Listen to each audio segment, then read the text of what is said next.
एक महान लेखक, विचारक, पत्रकार और सामाजिक समरसता के पुरोधा, जिन्होंने गरीब, वंचित व शोषित वर्ग के उत्थान के लिए अपना संपूर्ण जीवन खपा दिया, जिनका व्यक्तित्व आदर्शवाद, व्यवहारिकता और कार्यनीतिक कौशल का पर्याय था और विनम्रता उनका भूषण। वह युग पुरुष कोई और नहीं, राष्ट्रीय स्वयंसेवक संघ के तृतीय सरसंघचालक मधुकर दत्तात्रेय देवरस जी थे, जिन्हें हम बाला साहेब देवरस के नाम से भी जानते हैं। बाला साहेब स्वयंसेवकों के उस पहले समूह में से एक थे, जिन्होंने डॉक्टर हेडगेवार द्वारा नागपुर के मोहितो बाड़ा में शुरू की गई राष्ट्रीय स्वयंसेवक संघ की पहली शाखा में भाग लिया था।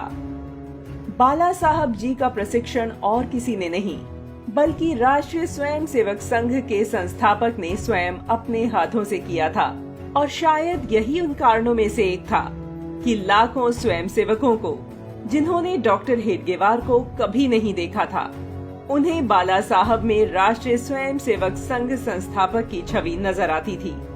श्री गुरुजी के स्वर्गवास के बाद संघ के नेतृत्व का दायित्व तृतीय सरसंघचालक के नाते श्री बाला साहब देवरस के हाथों में आ गया।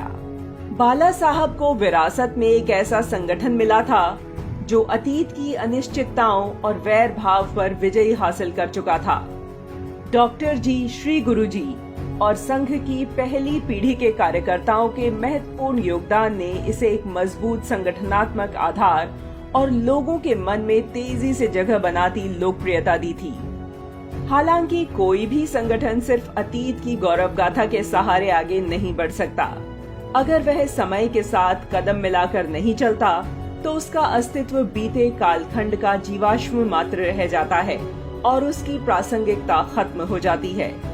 साथ ही इस बात का भी खास ध्यान रखना होता है कि संगठन अपने आदर्श पर अडिग रहे और लक्ष्य की ओर समर्पित भाव से बढ़ता चले। पीछे मुड़कर देखें तो यह अक्षरशः सही दिखता है।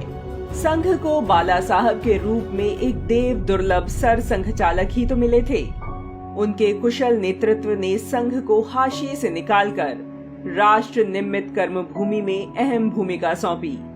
सेवा और समरसता रूपी दो आयामों के जरिए उन्होंने संघ को जो सामाजिक बल दिया था, वह निस्संदेह संघ के दर्शन की तर्क संगत अभिव्यक्ति थी।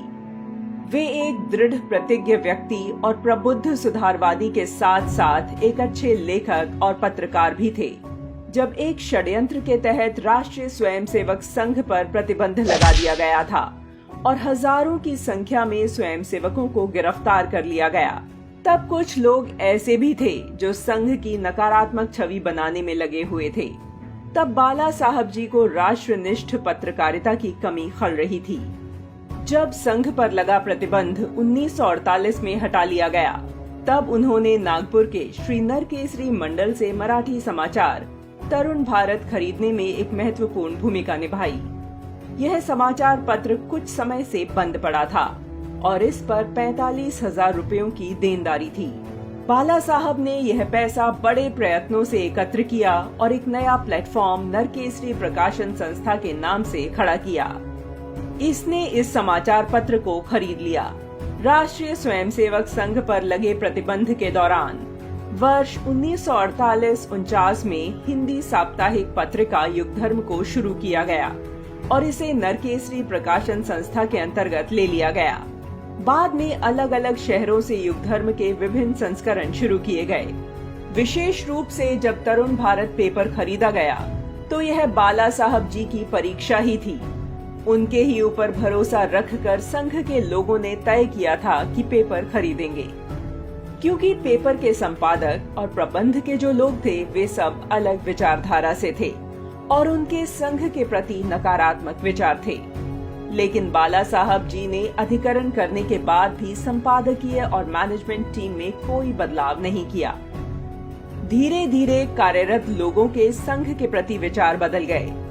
यह बाला साहब की दूरदृष्टि ही थी कि उन्होंने युगधर्म के विभिन्न संस्करणों के बारे में उस समय सोचा जब भारत में अन्य किसी भी व्यावसायिक समाचार समूह ने इसके बारे में सोचा न था, और पत्र पत्रिकाओं के माध्यम से पत्रकारिता के क्षेत्र में नया आयाम जोड़ा।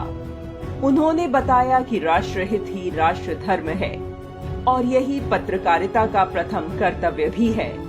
आज भी अनेक पत्रकार अपने राष्ट्र धर्म का पालन करते हुए मां भारती की सेवा में समर्पित हैं।